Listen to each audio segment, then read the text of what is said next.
Hello and welcome to another episode of CISO Tradecraft, the podcast that provides you with the information, knowledge, and wisdom to be a more effective cybersecurity leader. My name is G. Mark Hardy, and today's episode is something special for us, and we hope for you as well. It's hard to believe, but CISO Tradecraft has been producing episodes for about 2 years now, and this is our 100th episode. We've covered quite a bit of ground over that time. We thought we'd do a little reflection on our previous episodes and highlight 7 differentiators that set World Class CISOs apart from others. So stick around and learn these 7 tips that will enable you to enhance your CISO tradecraft, and I hope it will help you have a more successful career. The first tip we want you to understand is that you must always help others to understand your viewpoints through connection. Now, there's one thing to note. The way you connect depends on the size of the audience. We observe that there's usually 3 different audience sizes that you'll connect with: individuals or one-on-one, small teams, which would be between 2 and, say, 20 people, and then large groups, which would be more than 20. With individuals, it's all about building the one-on-one connection. An example of folks who excel at building connections are spies. Spies have a mission to build connections with others and recruit them to share important information. Now, if you go back to episode number 84, we brought Robin Dreeke on the show to talk about building relationships of trust. Robin was a longtime FBI agent who excelled in recruiting and turning Russian spies. In the episode, Robin talked about the key to building relationships of trust, and he mentioned 4 key recommendations. Number 1, seek the thoughts and opinions of others. Number 2, talk in terms of priorities, pain points, and challenges of others. Number 3, use non-judgmental validation. That is, seek to understand others without judging them. And number 4, empowering others with choices and give them the cause and effect of each choice. Are you noticing a common theme in all 4 of these recommendations? None of them are about yourself. It's all about the other person. And there's a lot more detail in that episode, so be sure to check it out if you haven't yet listened to it. We'd also like to add one more key point to these thoughts from Robin. It's about seeking the thoughts and opinions of others. And you might be thinking to yourself, how do I connect with others so they actually tell me their unfiltered opinions? Jim Lawler, a 25-year veteran CIA operations officer, came on Robin Dreeke's Forging Trust podcast and provided a very interesting quote. He said, "You don't recruit people when you are in transmit mode. You recruit people by listening. Therefore, find ways to listen with great questions." Imagine if you asked these 3 powerful questions from Andy Ellis. Number 1, what is the stupidest risk that we are not taking care of that no one has dealt with?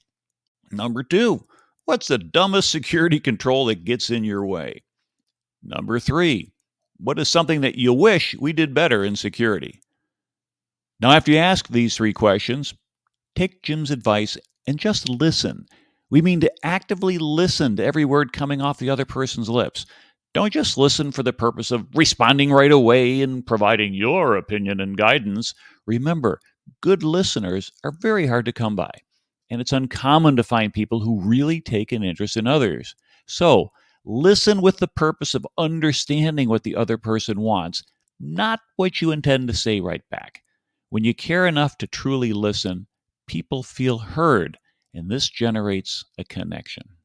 In addition to listening with others one-on-one, you'll also need to connect in small teams. And this might be your executive leadership team, might be your boss and your peers. But to build connections with small groups, you must enable conversations of candor. Now, if you haven't heard of the word candor, it means the quality of being open and honest in expression or frankness. Well, here's a couple examples of doing that. On episode number 27, we talked about how the Boy Scouts use the concept of roses, buds, and thorns. And for those who are scouting leaders, after each camp out, you'd talk about what's gone well, the roses, what new ideas are working, the buds, and what are the things you want to stop, the thorns. By consistently asking these questions in each of your staff meetings, you enable everyone the opportunity to speak their mind. They have a venue to speak up, and now if you really want to connect with small groups and build trust, then please act on their guidance. If someone says a particular person isn't responding, reach out to that other individual and say, I'd really appreciate if you could assist so-and-so with this problem. You're using the power of your leadership position to influence this other person. When you step in for your team and work to help them, they'll consider you as a good leader who helps his or her people. When I was served in the Navy, as a captain, you wear eagles on your insignia, and I would tell my sailors that I work for you. It's a two-way street. What do I mean by that? Certainly, I'm in command. I'm the boss at the end of the day. I can just issue orders. But I'd rather talk to somebody and say, look, you have a mission to accomplish, and so do I. And if you have somebody who is getting in your way, and you've done everything possible to accomplish your task, and yet this other person is obstructing you, give me a call, and these angry eagles will swoop in and clear that person out of the way. So I've got your back. But at the same time, I need you to have my back and make sure that we get things done when they need to get done. And that's a two-way agreement that worked really well. People thought it was pretty cool that their boss had their back and said, hey, the captain will help me out if I need it. And so by doing this, you enable trust and you strengthen connections. Another example of creating conversations of candor is problem framing. Now, note you can learn about all the steps in problem framing from episode number 14, How to Compare Software. Now, in today's discussion, we're not talking about software, but about people. But in that episode, we talked about the importance of applying problem framing to understand limitations in politics. The first two steps of that 7-step methodology were defining the problem and stating the intended objective. To best solve problems in an organization, it's important everyone agrees that something is a real problem worth focusing on. If each person has a different problem in mind, then there really isn't going to be any meaningful agreement. So start by getting consensus. We all agree that this is the exact problem that we are solving today. Now, once the room agrees on a problem, you need everyone to agree on an intended objective. And you could think of these as SMART goals. And you know the acronym: specific, measurable, achievable, relevant, or sometimes realistic, and time-bound. For example, let's say that today our organization is unable to retain quality talent. We see many of our best and brightest going to other companies for more money. So your organization creates an intended objective. For next year, we will seek to retain 80% of our employee population throughout the year that are not retiring. And this metric will enable our company to measure ourselves each month to see if we're successful, and will allow everyone to connect by working together on the same issue. Now, naturally, there needs to be resources allocated to achieve this goal, but if you have this stated objective in place, you're much more likely to set up your organization for success. The last audience size is large groups. In large groups, you don't have the opportunity to connect with everyone and have detailed conversations. Additionally, with over 20 folks, it becomes very difficult to have a conversation with everyone, being able to provide their opinions and their feedback. And so for this audience, we recommend using gamification techniques to build connections. Most executives are competitive. We've all been involved in friendly competitions growing up, as well as many of us have played some type of organized sport. So if we create a game that increases active participation, provides immediate feedback, includes dynamic interaction, has competition or novelty, and improves the company's ability to achieve a goal, then you're onto something truly special. And if you would like to learn more about gamification concepts and the 4 player types that you'll need to support, please check out episode number 65, which is entitled, Shall We Play a Game? The second differentiator of the 7 used by World Class CISOs involves understanding how to build an effective metrics program that drives ownership and accountability.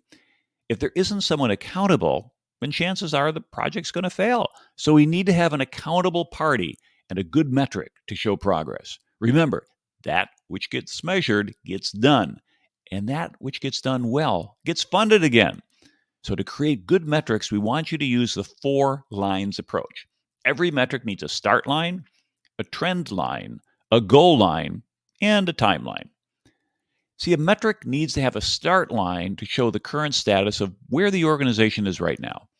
This allows the accountable parties to have a scoreboard. You can think of playing a pickup game of basketball. If you're just playing for fun, well, people may not play their best. However, if you put up a scoreboard, suddenly it becomes competitive and people put forth a little more effort. And this helpful competition increases individual as well as team productivity. A metric should have a trend line to show how things have gone over the past 4 months. Are things getting better, getting worse, or staying the same? This tells management when something's going wrong because negative trends indicate we need to change our course of action. For example, if we see that the number of high and critical vulnerabilities on our Sarbanes-Oxley applications continues to increase, and we need to identify the root cause. Are there enough resources on those teams? Is something wrong from an architectural perspective? Are our vendors not giving us the support we need? And so on. If you're not watching the trend line, you'll miss identifying when things are forecasted to go bad and end up taking corrective action much later than you could have. Metrics need a finish line. This is a goal that the organization is targeting. It has a clearly defined definition of done. For example, let's say we really care about ransomware and being able to restore critical applications from offline backups.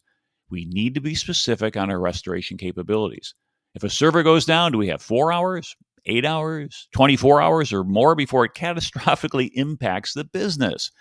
This matters since the business is going to have to both recreate all the data lost in the amount of time that it was down, as well as account for a loss of operational efficiencies when those key IT systems are down.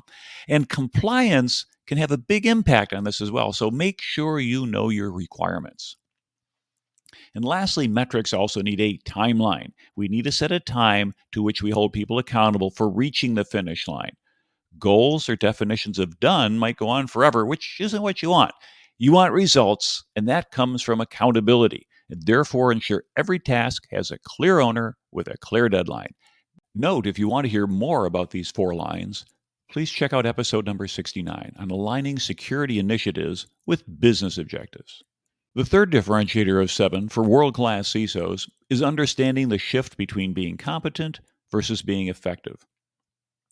On episode number 62, entitled Promotion Through Politics, we talked about the 4 major phases in your career and the different skill sets you must display to get promoted. At first, you're an individual contributor, and in this role, you get promoted by demonstrating technical skills. This phase usually lasts several years, and if you're proficient in your area of expertise, you'll get promoted to a first-line manager. Now, if we use the Navy as an example, if you're a skilled pilot, you'll compete well for promotion to lieutenant commander, or major in the non-sea services. And here you must demonstrate your management skills.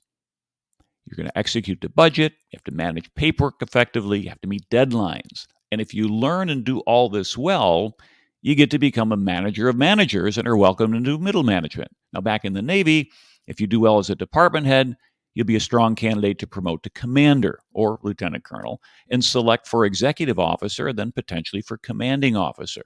And this is where you must demonstrate leadership skills, inspiring and strengthening your team, setting and achieving stretch goals, accomplishing your mission through innovation.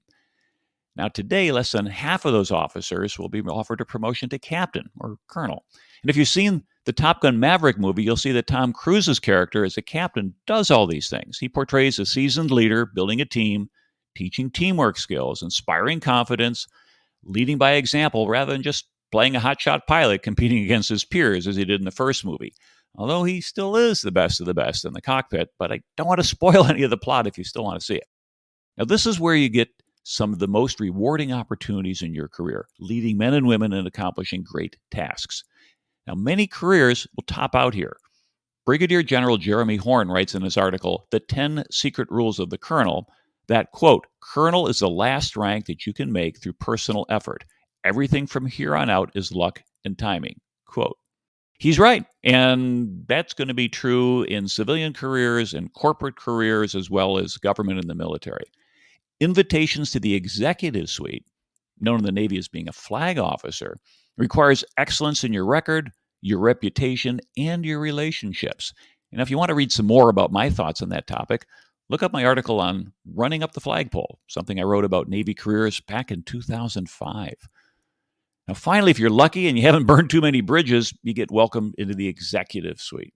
In the Navy, that would be promotion to Rear Admiral or Brigadier General in the land services. And that selection rate, by the way, was less than 1% in my community. Think about that. 99% of Navy captains retire as a captain. Essentially, you can consider this as your terminal pay grade. Think about that in your own career. Is there a point where, for the most part, everybody's going to top out except for very, very select few? You see, that realization does one of 3 things. There are a few that hit cruise control or on what we used to call the road program, retired on active duty. But the majority work well in their roles and serve honorably and effectively. And for those in the military, they're looking for a good civilian job to transition out. But for a handful of us, it became no fear. Senior leadership could not hold over your head that you're not going to get the next promotion if you took a risk and lost. So you go for things that are considered impossible and you make them happen. I remember back when I had a chance to promote to captain, I was taking command of a unit that had a captain, commanding officer, and there were captains there, but I was still a commander. In the Navy, you could compete for the next higher pay grade if you were already selected and approved by Congress, but you had to have what was called a Frocking Letter. It was basically a formal statement that said that you've been selected for promotion, Congress has approved it, the president has signed off on it, you don't yet have your date of rank, but then also you had to be in a command billet. Now that happens to maybe 2% or 3%. And I was fortunate enough to have been frocked to both commander and to captain, having served in leadership roles at the next higher pay grade. But think about it. You don't want to show up as a commander when the people working for you are going to be captains. They're going to like, oh, who is this young guy? So I requested this and I waited. And finally, I'm thinking, I'm taking command tomorrow. It's Saturday and it's Friday afternoon. I called up my friend Larry and I said, Larry, I don't have my frocking letter yet. I don't have authority to put on the captain. And his great advice was, go frock yourself. But I remember the fax machine, we had them back then, came to life. And out came this frocking letter saying, you are authorized as of today, September 28th, 2001, to pin on the rank insignia of captain. You don't get the pay grade. You don't get the pay, but you get the privilege. So I remember taking up the box, opening it up, and I had my uniform hanging there on the door jamb, and I pinned on the Eagles. And I stepped back and I went, whoa. There's a concept of awesome. We say that kind of casually, but the idea of being kind of full of awe. It had been 25 years since I first put on a Navy uniform as a midshipman. And now, a quarter of a century later, here I am, captain. And my first thought was, whoa. And the second thought was, now I know the day I die. I've only got until my 30-year mark to make all the difference in the Navy that I can. The idea of making Admiral was aspirational, but as I said, over 99% of us aren't going to get there. And so for me, that set me forth on that idea of no fear. Go make stuff happen. And I was very privileged. The Navy offered me 4 command assignments as a captain. You're only supposed to get 2. That's your limit. But hey, I'm a hacker. I figured out ways around it. And one of the opportunities was creating a command from scratch at the Center for Naval Leadership. I was privileged to be the first commanding officer of that fine organization. And we went on to train leadership skills through about 10,000 sailors a year, every year, with a cadre of about 170 instructors. It was pretty cool. And so think about it when you get to that level in your career. Do you want to be on the road program? Do you want to just kind of be competent? Or do you want to just go for stuff? Because what's the worst that can happen? You're not going to promote anyway, so make a difference. Now, if you consider some of the names that you might remember from the military, like Colonel John Boyd, you've heard of his OODA loop, right? Observe, orient, decide, and act. Or Colonel David Hackworth, the most decorated officer from the Korean War and the Vietnam War, had 2 Distinguished Service Crosses, 10 Silver Stars, 8 Bronze Stars. And if you're not in the military, but that doesn't mean anything to you, go talk to somebody in the military. They'll tell you that's completely off the scale. But they retired as colonels, not generals. You see, in the final career phase at the very top, it's not about leadership. It's not about individual accomplishment. It's all about politics. See, leaders show their political acumen to get recognized as being able to serve at this level. And those who do not understand this think they're just brown-nosing, but it really is a manner of virtue signaling if done at the right point in one's career. At the highest levels, let's take the military, for example, you're dealing with the other services, with Congress, with the press, with billion-dollar contracts with contractors. All these things require political skills. And if you've just walked up saying, hey, I've got an awesome record, and I've done amazing things, and I've done these great leadership tools, but you haven't demonstrated your political acumen, you're going to wonder, how come I didn't get promoted? Well, guess what? I know now, but dozen years too late. Now, if you want to move between levels in your career, there's one subtle thing that we want you to understand about executives, and it's this concept of being competent versus being effective. When you're an individual contributor in a first-line manager roles, you must be competent. For example, a pen tester who can't go hands-on to the keyboard to find vulnerabilities isn't providing much value. A firewall engineer who can't change the access control rules isn't helping. You must display competence. However, by the time you're a manager of managers, you aren't touching a keyboard much anymore. So your competence isn't as important. It's important that you know what good looks like, what excellent looks like, so you can provide your team guidance. However, your ability to troubleshoot a firewall is probably behind you. You need to make the shift to focus on effectiveness. Instead of improving only yourself, you need to improve the effectiveness of the people assigned to you. If you can make everybody 100% more productive, then that's like having twice as many people on your team. Now, here's another example. There's a company that hired a CISO who wasn't technical. He'd never had traditional cybersecurity roles, such as running a security operations center, building a compliance organization to keep auditors happy, or even implementing antivirus or firewalls. However, this CISO was really good at connecting with others and getting resources. After meeting with all the technical experts within the cyber organizations, he learns they need additional funding.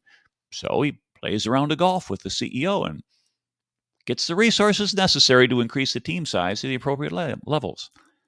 Later on, he gets asked technical questions by the CIO about why the application security tools have so many false positives. He responds he'll discuss the concern with his technical experts, and later on, he brings those experts into a meeting where they brief the CIO on why the AppSec tools have issues and the recommendation and the way forward to fix them.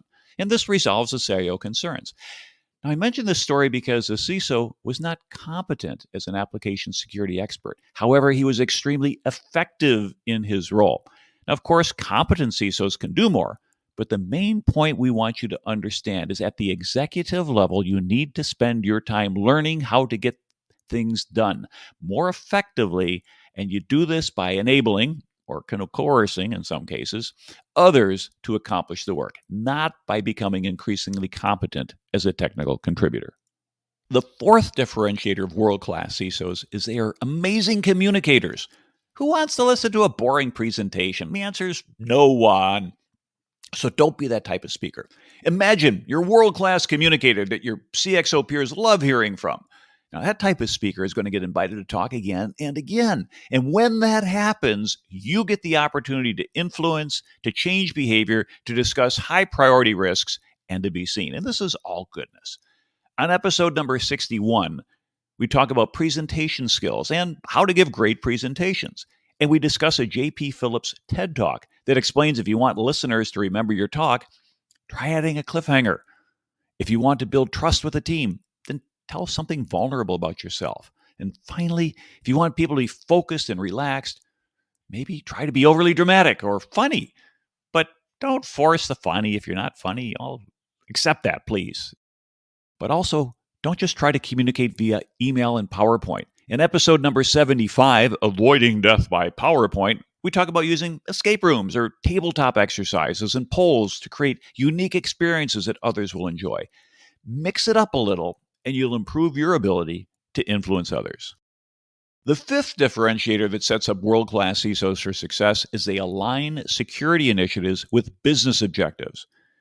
In episode number 69, we talked about profit generation, cost reduction, service enablement, and customer and market outreach is the four key objectives that build profitable growth for business. To best learn the business objectives and build relationships of trust with the C-suite, you need to learn how to partner. And we give detailed explanations of this process in episode number 70, Partnership is Key. One example is the marketing department. Now, they often direct where the IT organization needs to build its next web page or widget.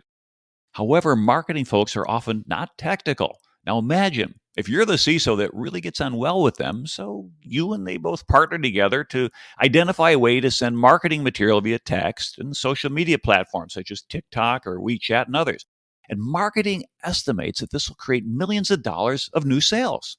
So the marketing team, the CIO, and the CISO brief the CEO and CFO to ask for an additional budget to perform this effort. The CEO and CFO hear the business case, listen to the CIO saying this can be built in a 6-month time frame. The CEO and the CFO also hear from the CISO that this can be done securely, and marketing says this is going to create a lot of profit opportunity. So, after due consideration, they approve the funding request. Guess what? That's a big win for the company. And since you were involved early with marketing, you also have the greatest opportunity to design security correctly on the new solution versus being asked to prove something the week before it goes live. So find ways to connect through partnership and always focus on enabling business objectives. The sixth differentiator that sets CISOs up for success is they can create effective risk governance and management processes within an organization. The business must see that cyber is a business risk and not just an IT risk. For example, when a system XYZ is unavailable, how does that affect each of the users of that IT system? What business processes fail? What are the potential impacts on revenue and customer service? You see, this is why cyber risks need to be acknowledged by both the business owners who can identify the consequences of downtime and the IT maintainers who can actually remediate the findings. Now, one important thing to remember is approval authorities. For example, who in your organization has purchasing authority for $2 million of software? Can any manager do this? Or does it need to receive approval from a director, vice president, senior vice president, maybe even the board? A quick conversation with a CFO can confirm spending levels. And once you know the spending authorities, then you can make a comparison that accepting $2 million in cyber risk is the same as approving $2 million in additional spending that avoids that risk entirely. Now, if a third-party risk assessment identifies $2 million in new software risk, then the business must acknowledge the risk by either moving forward, you accept the risk, you reject the software, you avoid the risk, or you find a way to remediate the vulnerability before using that software. Now, the fourth option has always been assigning the risk, which we typically do through insurance, but be really careful about cyber insurance because, in my opinion, cyber insurance, business interruption insurance, only provides for the orderly demise of your business. While you're getting a check from the insurance company to pay salaries of the people who are restoring your systems and recover your devices and your things that were brought down maybe by a ransomware attack, your customers need whatever it is that you provide, and they've gone on to somebody else in a hurry. And when you come back in a couple months and said, hey, you know what, we're up and running again, they're going to say, well, that's great. We really loved you as a supplier, but we needed somebody and we're on a 1-year contract. So call us back in 9 or 10 months. Okay. So be careful about this, that don't just assume because you get cyber insurance or business interruption insurance that things will go well. You need to go ahead and be much more proactive and bring that message to your leadership. Remember, the purpose of cyber isn't to say no, it's to say how. Your purpose is to be in the business of revenue protection. Let me say that again. The purpose of cyber is to be in the business of revenue protection. Cyber protects revenue when the business owners can make business decisions in their best interest. And most business executives will not understand the likelihood of a system being compromised, but that's where cyber can show its real value. So you can communicate the vulnerabilities within systems to the business and risk committees and governance boards, allowing cyber and the business to document the risk decisions being made. And when you document discussions and decisions based on risk and money, then you are acting like an executive, and this is the way to success. The last world-class differentiator for CISOs is they are successful in their jobs. Want to know how to set up for success in any job? If so, then please follow this piece of advice. You must accomplish 3 things. Number 1, you need to get the job done.